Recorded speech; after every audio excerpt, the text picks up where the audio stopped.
Hello everyone, welcome to the Manula classes in the session of daily news analysis. Today is 7th of May 2024. You are watching with Naresh Sharma.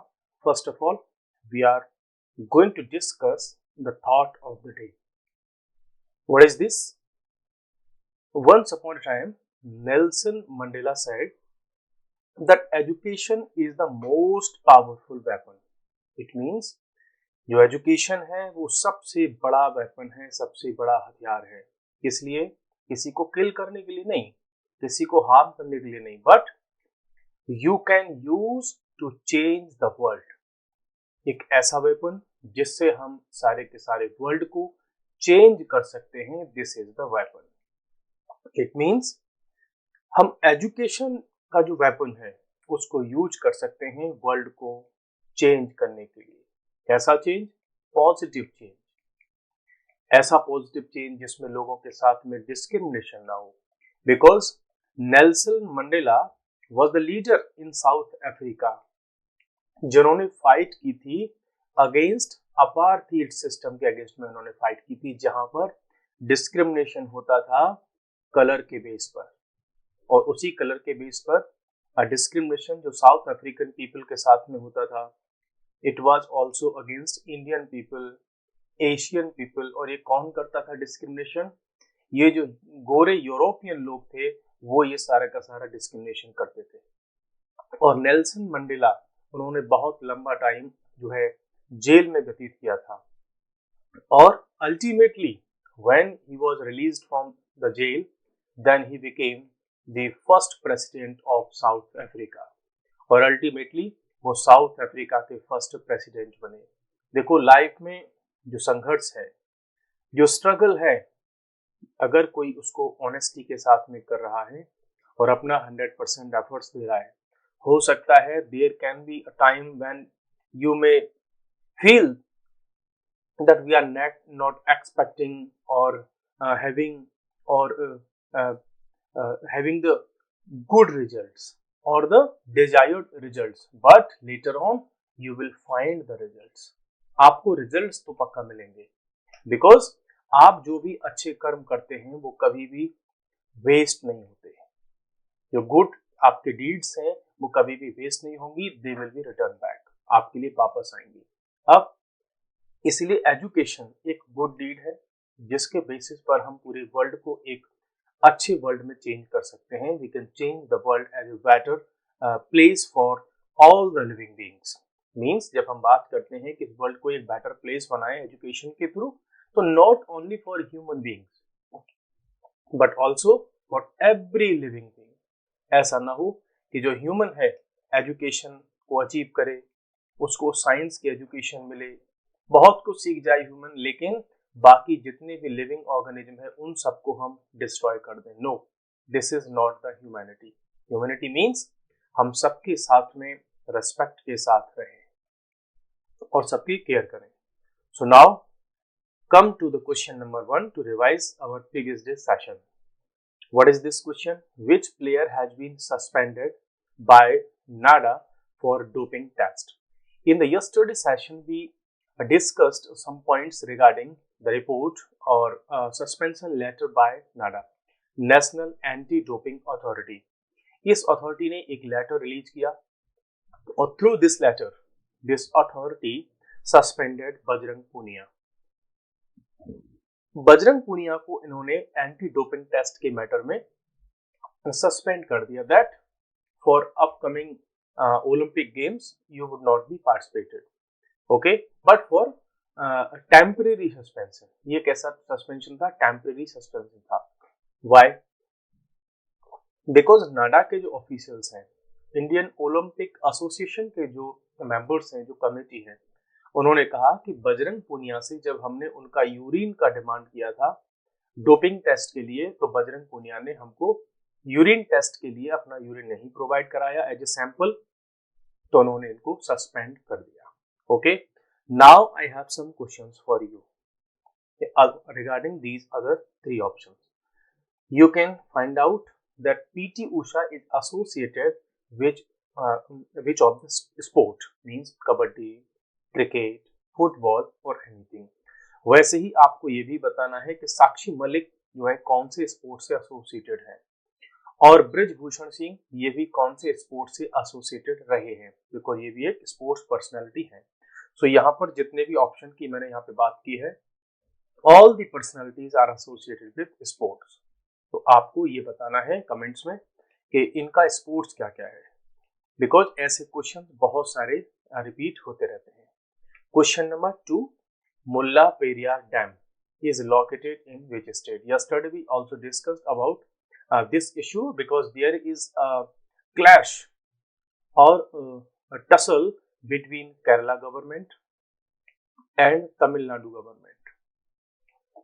ठीक है, और इस tussle में क्या है कि जो तमिलनाडु और केरला दोनों ही गवर्नमेंट एक दूसरे के अगेंस्ट में कुछ ब्लेम्स करती है मुल्ला पेरियार डैम को रिपेयर करने के रिगार्डिंग में।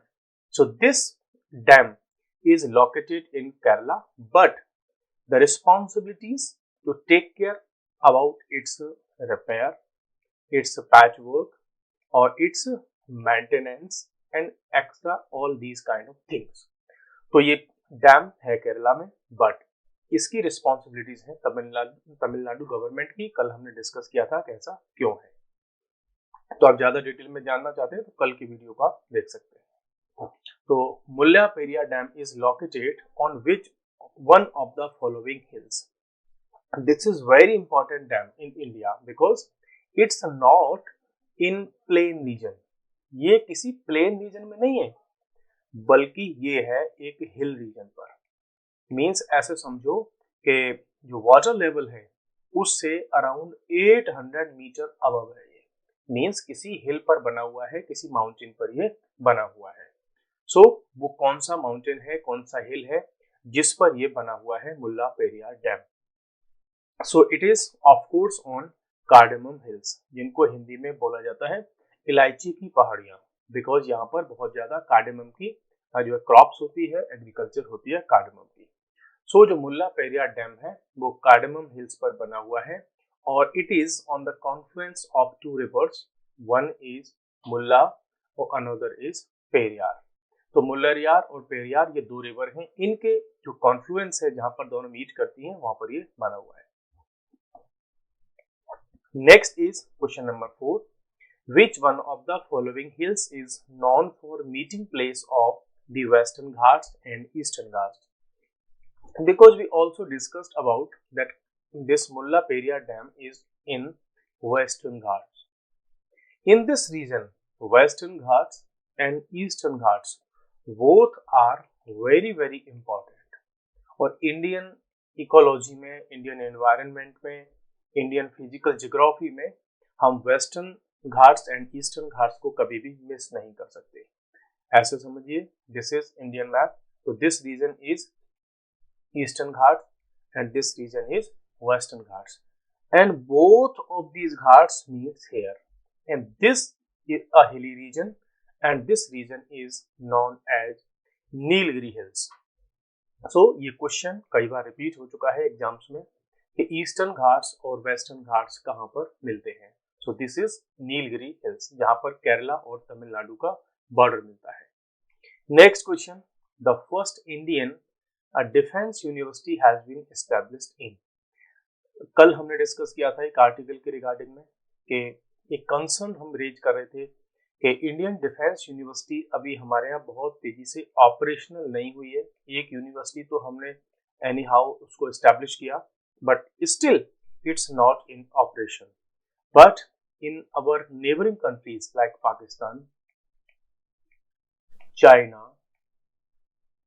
and in other countries also like USA, Russia, and Australia, ये ऐसे कंट्रीज हैं, या आपका ब्रिटेन हो गया, फ्रांस हो गया, जर्मनी हो गया, यहाँ पर स्पेशली डिफेंस स्टडीज के लिए यूनिवर्सिटीज हैं स्पेशल। और हम पाएंगे कि जो वर्ल्ड के टॉप लीडर्स हैं उनके यहाँ डिफेंस यूनिवर्सिटी एस्टैब्लिश हो गई काफी टाइम पहले, और उन्होंने वहां पर बहुत अच्छे लेवल पर, एक हायर लेवल पर स्टडीज की, और उसका रिजल्ट है कि वो आज बहुत ज्यादा हायर लेवल पर हैं मिलिट्री प्रिपरेशंस में, वॉर प्रिपरेशन में और मिलिट्री पावर में। सो अभी रिसेंटली ज्यादा टाइम तो नहीं हुआ, और इंडिया में एक फर्स्ट डिफेंस यूनिवर्सिटी का एस्टेब्लिशमेंट हुआ था गुरुग्राम में, जो कि अभी पूरी तरह ऑपरेशनल नहीं है। Next question is question number 6। Chloropicrin was recently in news. ये न्यूज में है। ये एक क्या है, अभी आपको हम ये क्वेश्चन भी देखते हैं कि ये क्या है, आपको ये बताना है। सो it is a new rifle an operation by Indian army in Kashmir, a chemical agent used in Wars. This option is correct because जो क्लोरोपिक्रिन है this is a chemical weapon. ये केमिकल वेपन है और recently the USA has blamed Russia for use of this gas or this chemical in war in Ukraine। तो Ukraine में अभी जो Russia का वॉर एफर्ट्स हैं उसमें यूएसए ने ब्लेम किया है कि रशिया इस गैस का यूज कर रहा है। तो क्या है ये? एक केमिकल एजेंट है जो कि वॉर्स में यूज किया जाता है। Next question, question number 7। Organization for the Prohibition of Chemical Weapons has its headquarters in। Because जो केमिकल वेपन्स हैं उनको प्रोहिबिट करने के लिए, उनके यूज को स्टॉप करने के लिए एक ऑर्गेनाइजेशन है और वो इन केमिकल वेपन्स को रोकती है। उनका जो जितना भी उनका प्रोडक्शन हो गया, डिस्ट्रीब्यूशन हो गया, उन पर R&D हो गया या उनका एक्चुअल यूज हो गया, उन सबको रोकती है organization for prohibition of chemical weapons OPCW। Where are its headquarters? So then its headquarters are in The Hague, that is in Netherlands। तो ऐसे क्वेश्चन कई बार इंपॉर्टेंट हो जाते हैं। नेक्स्ट क्वेश्चन 8 इज रेफर्ड, यहाँ पर आपको फिल इन द ब्लैंक करना है। He is referred to as the spice garden of India. हम इंडिया के किस स्टेट को स्पाइस गार्डन बोलते हैं? As it has a variety of spices and popular in the entire world. केवल India में नहीं, वर्ल्ड फेमस है ये, और जिसको हम बोलते हैं इंडिया में spice garden of India. So here we are talking about which state?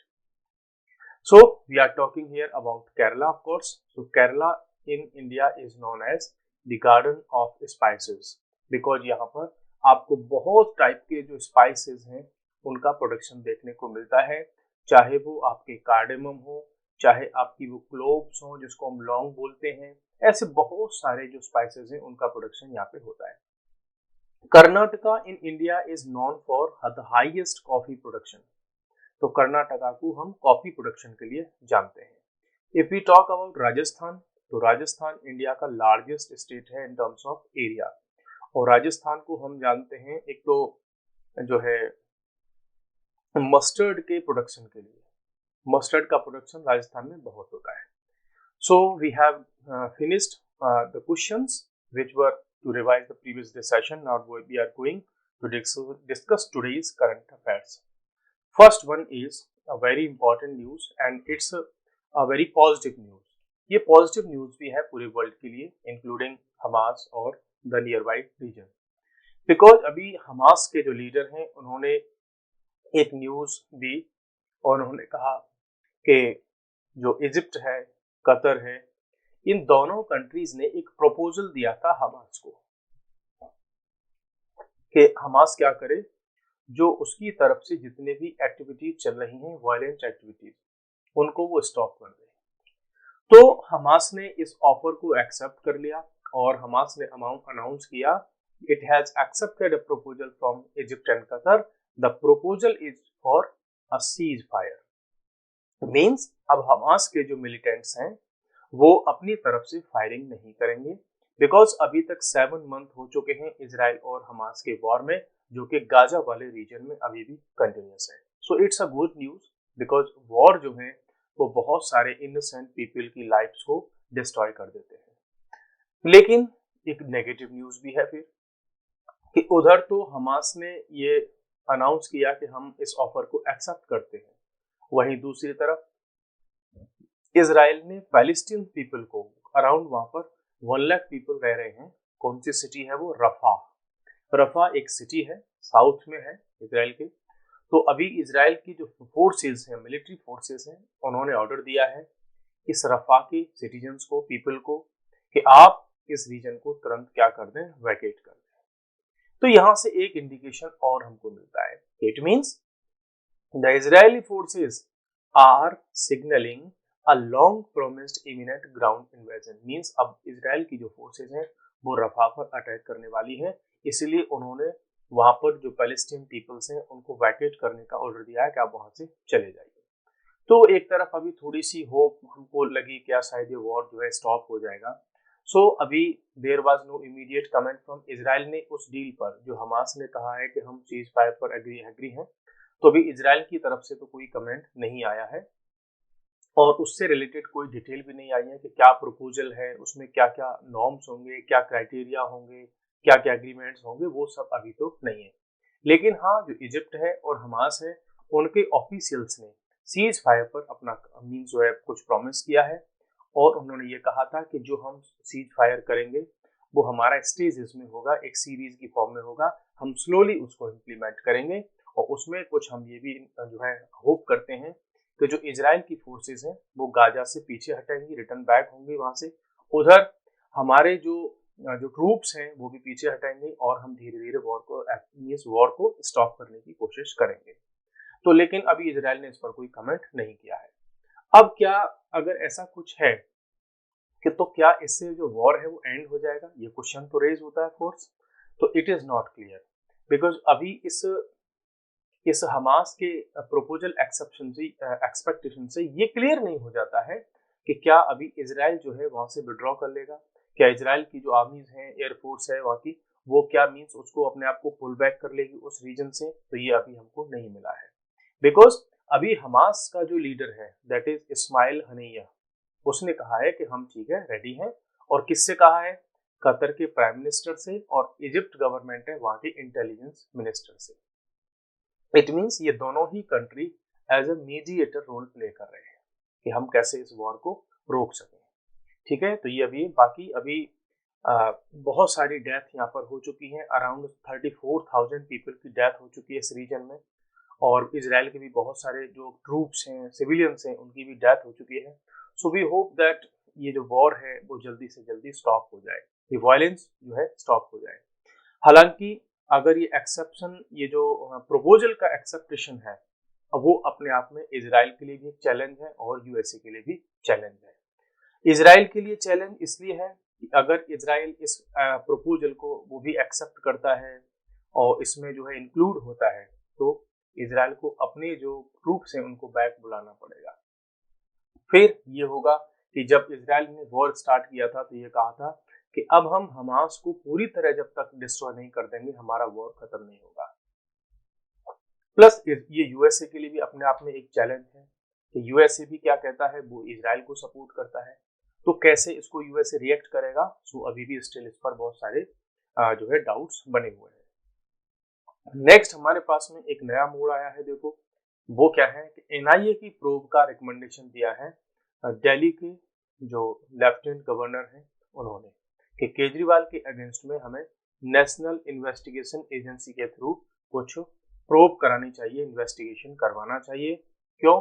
क्योंकि इन पर अब कुछ एलिगेशन आए हैं, कुछ कंप्लेन हुई है कि इन्होंने पैसा लिया है 2014 से, और आने वाले कुछ आगे के टाइम में जो सिख फॉर जस्टिस एक फाउंडेशन है जो कि बैन है, और ये मिलिटेंट ऑर्गेनाइजेशन के रूप में इसको बैन किया जा चुका है।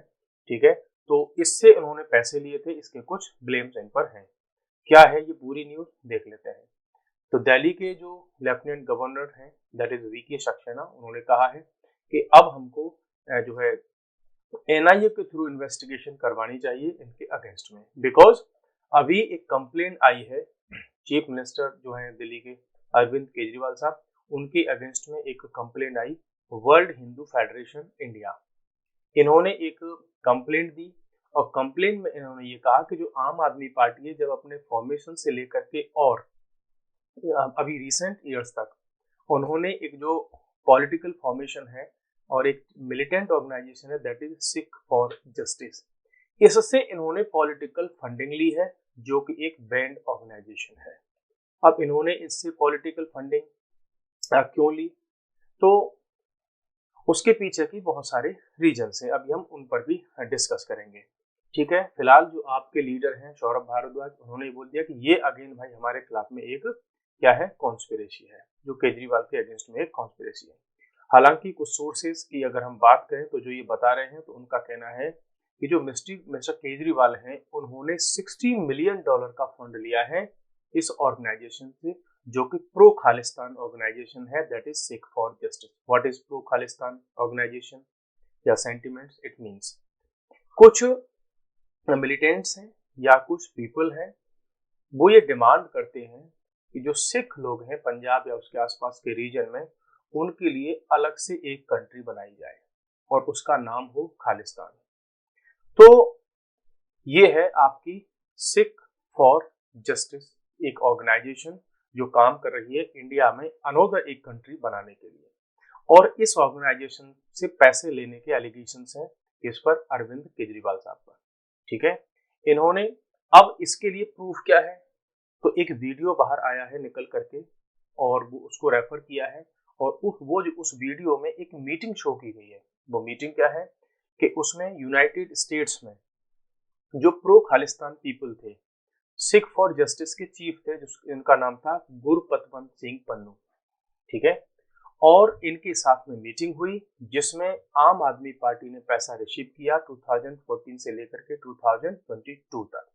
वो एक क्लोज डोर मीटिंग थी और उसमें ये चीजें बता रहे हैं कि जो मीटिंग हुई थी वो हुई थी रिचमंड हिल्स गुरुद्वारा है कहाँ पर, न्यूयॉर्क में। और वहाँ ये मीटिंग कब हुई थी, 2014 में हुई थी, जब केजरीवाल वहां पर गए थे। अब इसमें सारा का सारा खेल जो बार बार निकल करके आता है, जो मेन पॉइंट्स आते हैं वो ये आते हैं कि इन्होंने जो पैसा लिया, ऐसे एलिगेशंस हैं, इन्होंने जो पैसा लिया उसके बदले में इनको कुछ जो टेररिस्ट और जो थे, जैसे कि देवेंद्र पाल सिंह भुल्लर, ऐसे और भी जो लोग थे जो खालिस्तान की डिमांड कर रहे थे।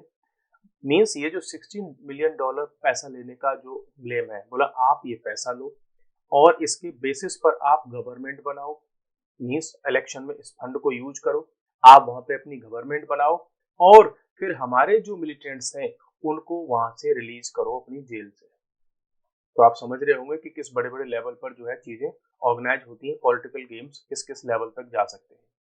तो अब इसके लिए उन्होंने, लोग बहुत सारे एलिगेशंस लगा रहे हैं, अपने आइडियाज लगा रहे हैं कि क्या फिर पंजाब में जो गवर्नमेंट बनी थी तो इसका मतलब उसमें ये फंड यूज हुआ जिससे आम आदमी पार्टी वहां पर गवर्नमेंट में आ गई, तो क्या इस फंड के बेसिस पर आई? सो ऐसे बहुत सारे एलिगेशंस आइडियाज निकल करके आ रहे हैं, बाकी तो रिजल्ट के बाद में पता चलेगा कि क्या एक्चुअल में था। Now we have another important news, Indian Olympic association, ये भी न्यूज में है बिकॉज इसके भी कुछ एक्शंस जो है इस समय देखने को हमको मिल रहे हैं। It is the body responsible है क्या, इसको हम समझ लेते हैं, क्योंकि 2-3 बार से हम इस पर कुछ जो है पॉइंट्स द हिंदू में या अदर न्यूज़पेपर्स में आ चुके हैं इंडियन ओलंपिक एसोसिएशन को लेकर के। So we have to also have some understanding regarding this body. So it is responsible for selecting athletes, means जब नेशनल लेवल के जो एथलीट्स होते हैं उनको सेलेक्ट किया जाता है स्टेट लेवल से कि वो इंडिया को रिप्रेजेंट करेंगे ओलंपिक गेम्स में, एशियन गेम्स में, कॉमनवेल्थ गेम्स में या और भी कोई इंटरनेशनल गेम्स होते हैं, तो उसमें इंडिया को रिप्रेजेंट करने वाले पीपल को, पर्सन को, स्पोर्ट्स पर्सन को यही कमेटी जो है ये सिलेक्ट करती है। ठीक है, इसका एस्टैब्लिशमेंट 1927 में हो चुका था। सर दोराबजी टाटा थे और डॉक्टर एजी नोएरन थे, इन्होंने इसका एस्टैब्लिशमेंट किया था। ये कोई गवर्नमेंट बॉडी नहीं बल्कि एक्चुअल में ये नॉट फॉर प्रॉफिट ऑर्गेनाइजेशन है जो सोसाइटी रजिस्ट्रेशन एक्ट के थ्रू काम करती है। जब भी इसके बंदे जब वहां पर प्ले करते हैं, जो मेंबर्स होते हैं, तो टीम इंडिया के नाम से वो वहां पर प्ले करते हैं। और इसके एफिलिएटेड ये जो हमारी इंडियन ओलंपिक एसोसिएशन है, ये मेंबर है किसके साथ में, इंटरनेशनल ओलंपिक कमेटी में। मींस जो इंटरनेशनल ओलंपिक कमेटी है इसमें वर्ल्ड के जो अदर कंट्रीज हैं उनकी भी मेंबरशिप होती है, उनकी कमेटीज की, उनकी एसोसिएशन की। तो वैसे ही इंडिया का भी इसमें मेंबरशिप है। इंपॉर्टेंट बात इसमें ये हो जाती है कि इसका चीफ कौन है, इसका प्रेसिडेंट कौन है इंडियन ओलंपिक एसोसिएशन का, तो ये है पीटी उषा। ठीक है, और पीटी उषा अपने आप में अपने जमाने की अपने टाइम की बहुत बड़ी क्या रही है, ये रेसर रही है, गर्ल्स में बहुत फास्ट दौड़ती थी ये, इनको जाना जाता है। ठीक है। और इम्पोर्टेंट और क्यों हो जाता है कि पीटी उषा फर्स्ट फीमेल है, फर्स्ट गर्ल है, फर्स्ट लेडी है जो अपने पूरी हिस्ट्री में इस इंडियन ओलंपिक एसोसिएशन की प्रेसिडेंट बनी है। अदरवाइज हमेशा इसका प्रेसिडेंट कोई ना कोई मेल रहा है, ठीक है। तो ये आप इनका पिक देख सकते हैं कि she is the president of Indian Olympic association. Indian Olympic association होती है तो उसके प्रेसिडेंट और उसके मेंबर्स का जो इलेक्शन होता है वो 4 इयर्स के लिए होता है, ये भी बात आप ध्यान रख लेना। Next we are going to discuss another important news, और वो है कि अभी 20 करोड़ रुपीस का जो है सीजर हुआ है ईडी के द्वारा, और ये बड़ी बात है। कहां पर हुआ है? झारखंड में। अब आपको लगेगा कि यार 20 करोड़ रुपए, पता ये कहां से मिले हैं? ये मिले हैं हाउस मेड के यहाँ। मीन्स एक जो घर में काम करने वाली बाई या जो लोग होते हैं उनके घर में मिले हैं 20 करोड़ रुपए। और ये जो काम करने वाले थे, हाउस जो हेल्पिंग वाले हैं, ठीक है, ये कौन थे? अब इन पर हम बात करते हैं। तो एनफोर्समेंट डायरेक्टरेट मंडे को उन्होंने 20 करोड़ रुपीस का जो है कैश मिला उनको, और जो है कुछ ज्वेलरी भी मिली है, ठीक है। और ये कहाँ से मिली है? ये मिली है, मिस्टर संजीव लाल है, संजीव लाल के यहाँ एक नौकरानी काम करती है, उनके घर से मिली है, ठीक है। अब ये संजीव लाल कौन है? ये संजीव लाल है पर्सनल सेक्रेटरी किसके? झारखंड में जो रूरल डेवलपमेंट के मिनिस्टर हैं आलमगीर आलम, उनके ये पर्सनल सेक्रेटरी हैं, और उनके यहाँ जो काम करते हैं उनके यहाँ से मिला है 20 करोड़ का कैश। मीन्स न तो मंत्री ने अपने घर में रखा और ना ही इस ऑफिसर ने अपने घर में रखा। मीन्स अपने यहाँ घर में काम करने वाले जो लोग आते हैं उनके घर पे जाकर के पैसा रख दिया। अब भाई जो इंटेलिजेंस एजेंसीज हैं उनको तो कहीं ना कहीं से उनके सोर्सेज बता ही देते हैं। तो जब इनसे क्वेश्चन पूछे गए, आलमगीर, ये जो जहांगीर आलम है, उनके यहाँ जो काम करते हैं मिस्टर जो है लाल, ठीक है, तो उन्होंने ये कहा कि हाँ साहब ये पैसे इनके हैं। मीन्स उन्होंने बोल दिया, वो जो डोमेस्टिक हेल्प के जो जो मीन्स सर्वेंट थे, उन्होंने बोल दिया कि ये पैसे तो साहब उन्हीं के हैं, मिस्टर लाल के ये पैसे हैं। और ये अमाउंट इतना बड़ा था कि ईडी को वहां पर काउंटिंग मशीन ले जानी पड़ी, जो नोट काउंटिंग मशीन होती है, तो काफी बड़ी। अब देखो, आप एक तरफ सोचिए कि there are so many people in India जिनके पास में फूड तक के लिए पैसा नहीं है, और वहीं हमको अभी जब से इलेक्शन चल रहे हैं बहुत सारे ऐसे इंसिडेंट्स मिल रहे हैं जहां पर लोगों से पैसा जो है सीज किया जा रहा है। इलेक्शन कमीशन की जो अथॉरिटीज हैं उनसे बहुत सारा मनी जो है सीज हो रहा है, और बाद में बोल देते हैं ये पैसा तो हमारा ही नहीं है।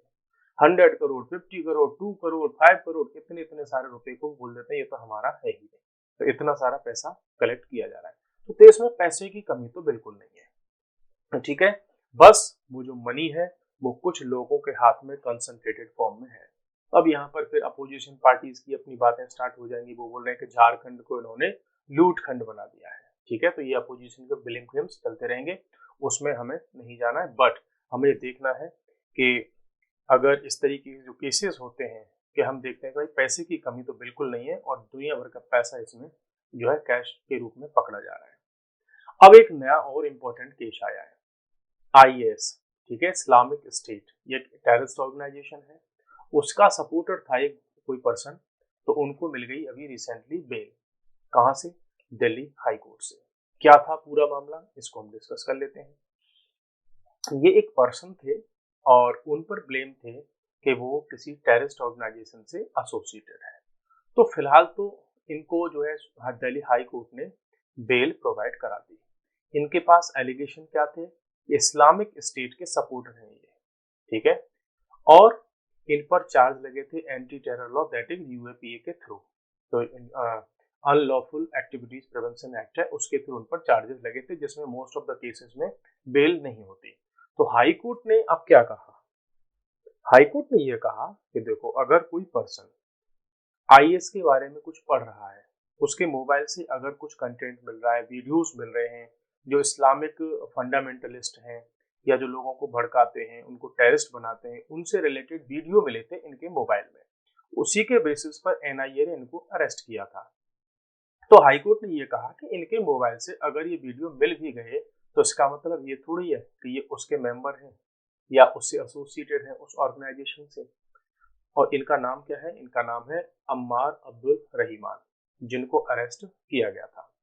अब बेंच ने ये कहा कि देखो he was highly radicalised and had downloaded pro IS material. ठीक है, वो बहुत बुरी तरह से वो रेडिकलाइज्ड पर्सन है, उन्होंने आईएस का बहुत सारा मटेरियल जो है डाउनलोड किया है, और जो मुस्लिम हार्डलाइन लीडर्स हैं जो टेररिस्ट को भड़काते हैं और उनके लिए ट्रेनिंग देते हैं, तो उनके ये वीडियोस भी सुनते थे बहुत लंबे समय से, है ना, और उनके रिलेटेड बुक्स को भी पढ़ रहे, ऐसा मटेरियल इनके मोबाइल से मिला।